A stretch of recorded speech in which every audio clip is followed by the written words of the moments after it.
Hello बच्चों, कैसे हैं आप सभी। उम्मीद करती हूँ आप सभी बहुत अच्छे से होंगे। कक्षा की शुरुआत करते हैं। पाठ है हमारा अमरनाथ की यात्रा। यात्रा वृतांत। अध्ययन से पूर्व उपरोक्त चित्रों में देखकर बताइए कि यह भारत के किस राज्यों में स्थित है। यात्रा वृतांत का मूल तत्व।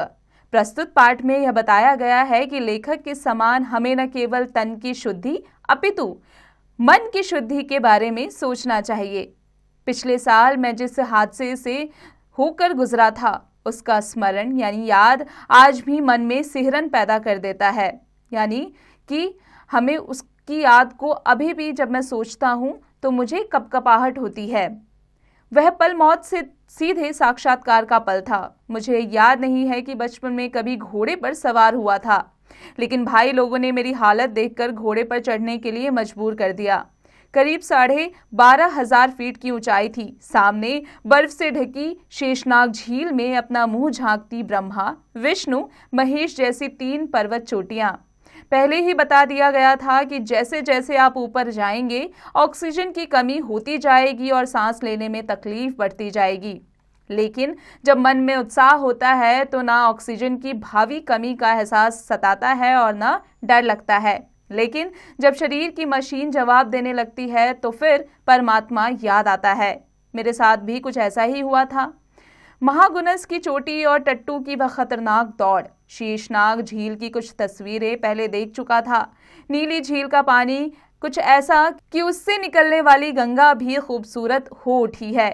लेकिन जब उससे आगे चले तो महागुनस की चोटी पर पहुंचने के लिए घोड़े पर चढ़ा दिया गया, क्योंकि ऑक्सीजन की कमी से जूते का फीता बांधने के लिए झुकना भी ऐसा लगे जैसे एक मन बोझ उठाकर खड़ा हुआ हूं। ऐसी हालत में दोस्तों ने सलाह दी, नंदन जी आप खतरा मत मोल लीजिए, स्वास्थ्य पहली चीज है, आप टट्टू पर सवार हो लीजिए। इसलिए टट्टू जी की शरण ली। 14,500 फीट की ऊंचाई की प्रसिद्ध महागुनस की चोटी पार करने के बाद उतार पर चल ही रहा था कि जनाब टट्टू जी रह रह कर बिदकने लगे। मैंने घोड़े वाले खान से कहा, खान तुम्हारा घोड़ा गड़बड़ लगता है, मुझे डर लग रहा है। लेकिन खान के कान पर जूं न रेंगी। मेरी जान सांसत में कि नीचे हजारों फीट गहरी खाई, अगर जरा सी गड़बड़ हुई तो हड्डी पसली ढूंढे ना मिले। तभी टट्टू ने एक जोर की हिनहिनाहट लगाई और लगा दुलत्ती झाड़कर भागने, यानी दौड़ दौड़ कर वो भागने लगा। सारे यात्रियों में खलबली मच गई। मेरे सामने मौत का काला सन्नाटा। जिंदगी अपने बचाव के लिए किस कदर चिपटती है कि जो घोड़ा मेरी जान लेने पर उतारू था उसी से बुरी तरह मैं चिपट रहा था। क्षणों की बात थी और मेरा सफाया। लेकिन पता नहीं कैसे क्या हुआ कि मैं जमीन पर सही सलामत और खान करा रहा था। उसे घोड़े की लत्ती लगी थी। दुलत्ती लगती तो शायद समा कुछ दूसरा ही होता। मैं उतरकर 1 मिनट खड़ा रहा। पता नहीं इसलिए कि परमात्मा का धन्यवाद दे रहा था या इसलिए कि बाबा अमरनाथ को अनुनय विनय कर रहा था। बहरहाल मेरी अमरनाथ यात्रा सफल होते होते बच गई। सफल इसलिए कि श्रद्धावान लोग कहते हैं कि तीर्थ यात्रा करते हुए यदि प्राण चले जाएं तो आदमी सीधे बैकुंठ धाम जाता है। मेरा बैकुंठ का टिकट कैंसिल हो चुका था और लोग मुझे छू छू कर देख रहे थे। जाको राखी साइयां का जाप करते हुए लोग गुजर गए। ऐसे में लोग पाप पुण्य का हिसाब लगाने लगते हैं। मैं अभी इसी सकते से नहीं उबर पाया था कि मैं खाई की तरफ गिरता तो क्या होता, पाप पुण्य का हिसाब कैसे जोड़ता। बहरहाल इस हादसे से मेरी तथाकथित साहसिक यात्रा, अमरनाथ की यात्रा, अमरनाथ की तीर्थ भावना का पुट भी ले बैठी और मैं स्वभावतः तर्क की कसौटी पर श्रद्धा को भी कस कर देखने वाला कैमरेबाज यात्री ईश्वरीय शक्ति पर आस्था रखकर पैदल आगे बढ़ने लगा। लेकिन आइए इस व्यक्तिगत हादसे के संदर्भ में आपको शुरू से अपने साथ ले चलूं। हुआ यूं कि एक दिन एक फोन आया, नंदन जी कश्मीर चलिएगा। चलूंगा, अभी कश्मीर गया नहीं हूं, कब चलना है। मैंने जवाब दिया, बताऊंगा, प्रेम कपूर और छोटे भी चल रहे हैं। इस तरह मैं इस महायात्रा का एक यात्री बनकर जुड़ गया था। जाने के दिन तक सारी तैयारियां पक्की की। दिल्ली स्टेशन से जम्मूवती तक रेल में और फिर बस से पहलगाम, जम्मू तक और भी कई बार जा चुके थे, मगर इस बार की यात्रा का कुछ दूसरा आनंद था। सैलानी मूड में बेर भी लेकर किसी स्टेशन पर खाएं तो सेब का मजा दे। सैलानी यानी यात्री जब जम्मू पहुंचे तो मारे गर्मी के दम निकला जाए। भला हो मेरे जम्मू रेडियो के मित्र वीर सक्सेना का, जो अपने 1 दर्जन नौजवान लेखक मित्रों के साहचर्य से दिन भर दिल ठंडा किए रहे, वरना जम्मू की गर्मी कश्मीर का नाम बदनाम करने पर तुली हुई थी। सुबह की बस के टिकट बुक करा लिए गए थे। रात काटने के लिए बस अड्डे के सामने टूरिस्ट हाउस में 2 कमरे लिए गए। रात आराम से कटी और सुबह तड़के उठकर सामान लेकर बस अड्डे पर जा लगे।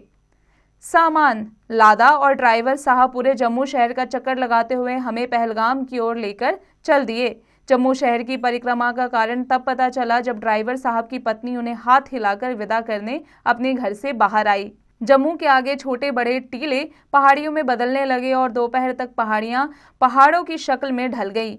चक्कर खाती हुई बस पटनी टॉप पर आकर रुकी तो हवा का ठंडा झोंका कश्मीर की जलवायु की बानगी देने लगा। पटनी टॉप पर जम्मू कश्मीर सरकार ने पर्यटक निवास बना रखे हैं। हरे भरे पाइन के सीधे तने खड़े हुए वृक्षों के बीच लाल छतों वाले मकानों की शोभा देखते ही रह जाने लायक थी। मगर बस वाला भी इसी निगाह से बस चलाता तो पहलगाम पहुंचना नामुमकिन हो जाता।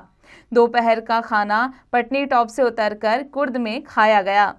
इसके बाद की यात्रा दरियाए चिनाब के इलाके की यात्रा है, जो बहुत ही पहाड़ों से घिरा है। फुसफुसे पहाड़ के धंसके दिख रहे थे। थोड़ी सी बरसात पड़ी नहीं कि पहाड़ ऊपर से धंसके और रास्ता जाम। कपूर ने बताया कि एक बार रामवन के इसी इलाके में फंस चुके हैं। अपने राम बस की खिड़की से चिनाब के भयंकर गंदे पानी का उफान मारता बहाव देखकर दंग रह गए थे। यह हाल तो बिन बरसात था, बरसात में तो कहर बरपा होता होगा। मजा यह है कि पूरी कश्मीर घाटी को जम्मू से जोड़ने वाला यही एक जमीनी रास्ता है। हवा में आप भले चले जाएं और दूसरा इसके अलावा कोई जरिया नहीं है। हम ऊपर ही बढ़ते चले जा रहे थे, तब तक जवाहर सुरंग नहीं मिल गई और जवाहर सुरंग पार करने के बाद नीचे झांक कर देखा तो वेरी नाग हरियाली के खूबसूरत कटोर में झांक रहा था। कंडक्टर साहब की कृपा थी कि इन्होंने ऐलान कर दिया कि वेरी नाग कौन कौन देखेगा। हमारा दल हाथ उठाने में आगे था। हमें तो सभी कुछ देखना था, लेकिन कुछ लोग थे जो अमरनाथ के अलावा और कुछ देखने को राजी नहीं थे। कंडक्टर साहब ने इसलिए पूछा था कि वेरीनाग जाने का रास्ता पहलगाम के सीधे रास्ते से भिन्न था और उसे अपने बस कारवां से अलग ले जानी पड़ती। इसके लिए करीब 300 रुपये अतिरिक्त दिए गए और बस वेरीनाग को मुड़ गई। जहां बस रुकी वहां चिनार के घने पेड़ और खूबसूरत बगीचा था। पता चला यह जो नहर बह रही है यह झेलम का उद्गम स्थल है और उस कुंड को चारों तरफ से पक्का बांध दिया गया है। चिनाब के पानी के बिल्कुल विपरीत स्वच्छ निर्मल पानी का कुंड है। यह मानने का आज भी मन नहीं करता कि इतना बड़ा दरियाए झेलम इतने शांत कुंड से कैसे निकला होगा, लेकिन हमारे ना मानने से क्या फर्क पड़ता है। अगर झेलम का उद्गम स्थल वही है तो है। वेरीनाग से जो बस चली तो हरियाली की गोद में दौड़ती रही। फिर जाने कब एक बहुत ही खूबसूरत नदी के किनारे किनारे वह पहलगाम जा लगी। जी हाँ, वह खूबसूरत नदी मामूली खूबसूरत नहीं थी, असाधारण तौर पर खूबसूरत भी। नाम है लिद्दर। सच कहता हूँ, मैंने आज तक इतनी खूबसूरत नदी नहीं देखी। क्या पहाड़ी अल्हड़पन और क्या पानी का सफेद बहाव। अल्हड़पन यानी भोलापन, तेजी ऐसी कि सांप शर्माए और गर्जना ऐसा कि समूचा पहलगाम उसके बिना सूना हो जाए। पहलगाम का दूसरा दिन करीब करीब यात्रा कार्यालय में ही बीता। नजमुद्दीन साहब छड़ी मुबारक की तरफ लपके जा रहे थे। हम लोगों की उत्सुकता जागी तो हम भी उनकी जीप पर सवार हो लिए। पहुंचे तो साधुओं का भंडारा जोरों पर था। देश देशांतर से तो नहीं, प्रदेश प्रदेशांतर से आए हुए सैकड़ों साधु अपनी अपनी धुन रमाए डटे हुए थे। छड़ी मुबारक श्रीनगर के शंकराचार्य मंदिर में प्रस्थापित शिवलिंग की प्रतीक है और अमरेश्वर शिव से श्रावणी पूर्णिमा को गुफा में जाकर सबसे पहले उन्हीं का मिलन होता है। छड़ी मुबारक आगे आगे फिर साधुओं का अपार झुंड और इसके बाद देश देशांतर के लगभग 12,000 यात्री, जिनकी सुख सुविधा के लिए कश्मीर सरकार महीनों पहले से यात्रा की तैयारी करती है, रास्ता साफ करती है, डॉक्टरों, पुलिस और संचार व्यवस्था का बंदोबस्त करती है। पहाड़ी यात्राओं के जो नियम सीख चला था उनमें से एक नियम यह भी याद आया कि धीरे चलो। वह भी करके देख लिया, लेकिन थकावट आनी शुरू हुई तो जैसे दौड़ती हुई आई। आधे मील के अंदर अंदर यह हालत हो गई कि एक शिला की शीतल छां ढूंढनी पड़ी। आगे पीछे देखा तो थोड़ी दूर पर केवल छोटे अपना डंडा खटखटाते चले आ रहे थे। हमें सुस्ताना देखकर उनकी भी जान में जान आई। कपूर बहुत पीछे, संतोष कहीं बहुत आगे। अपना पांचवा साथी बैरा, जिसे हमने बहादुर कहना शुरू कर दिया था, हमें ज्यादा थका देकर नीचे उतरकर नीलगंगा का पानी थर्मस में भर लाया। यात्रियों का कारवां ज्यों का त्यों जारी था। धीरे धीरे हम लोग हंसते, सुस्ताते, बैठते, बतियाते चंदनबाड़ी के नजदीक आ गए। हमें पहले पड़ाव चंदनबाड़ी में ही रात बितानी थी। रास्ते में देखा गया कि एक ऐसा भी यात्री था जिसके टांगे थी ही नहीं। बैसाखियों के सहारे यह हमसे ज्यादा तेजी से चल रहा था। इससे हमारी दो सही सलामत टांगों का स्वाभिमान जागा और रफ्तार में तेजी आ गई। नीलगंगा के किनारे बसी हुई यह बस्ती धार्मिक दृष्टि से बड़ी महत्वपूर्ण है। कथा के अनुसार एक बार काम, क्रीड़ा और खेल की बातों में भगवान श्री सदाशिव का मुख श्री पार्वती जी के नेत्रों के साथ लग गया। नतीजा यह हुआ कि उनका मुख अंजन के कारण काला हो गया। भगवान सदाशिव ने अपने मुख को काला देखा तो उसे श्री गंगा यानी नीलगंगा में धोया, जिससे गंगा जी का रंग काला पड़ गया। इस जल के स्पर्श से महापापों का नाश हो जाता है। नीलगंगा के नीले होने का यह धार्मिक रहस्य जानकर हिसाब लगाया गया कि पहलगाम में लिद्दर यानी लंबोदरी की खूबसूरती का रहस्य नीलगंगा की यही नीलिमा है। कुछ आस्थावान यात्री इस पानी की बर्फीली धार में शाम के धुंधलके में गोते लगाते दिखे। चारों ओर पहाड़ी से घिरे समुद्र तल से 9,500 फीट की ऊंचाई पर चंदनबाड़ी के मैदान में यात्रियों का कोलाहल, इंतजामकारियों की लाउडस्पीकरी ध्वनियां और घोड़ों की हिनहिनाहट सब लहराती नीलगंगा में खो जाती है। अपने टेंट के नंबर का पता लगाकर उसमें बिस्तर जमाए गए। थकावट के मारे बुरा हाल था। अपना पहलगाम वाला परिचित बैरा हम में से किसी को पानी दे रहा था, किसी के लिए चाय ला रहा था। यात्रा के साथ चल रहे मोबाइल भोजनालय यानी खाना खाने की जगह से खाना लाकर खाया गया और सारे बंदों को बिस्तरों पर लेटने की देरी थी कि नींद ने दबोच लिया। तड़के आंख खुली तो टेंट के पीछे की रस्सियां खुली हुई और छोटे की ऊनी सदरी चश्मा, जिसके बिना उसकी समूची दृष्टि यात्रा भी धुंधली रही, और बहादुर की बरसाती जैकेट गायब थी।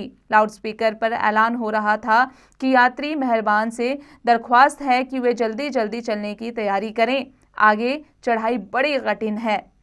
और ये कहानी लिखी गई है कन्हैयालाल नंदन द्वारा। बच्चों, अब आगे बढ़ते हैं और आ जाते हैं उच्चारण करें पर।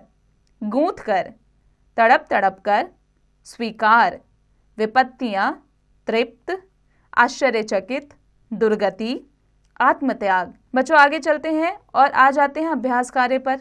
बच्चों अब आप इसका अभ्यास कार्य स्वयं कीजिएगा।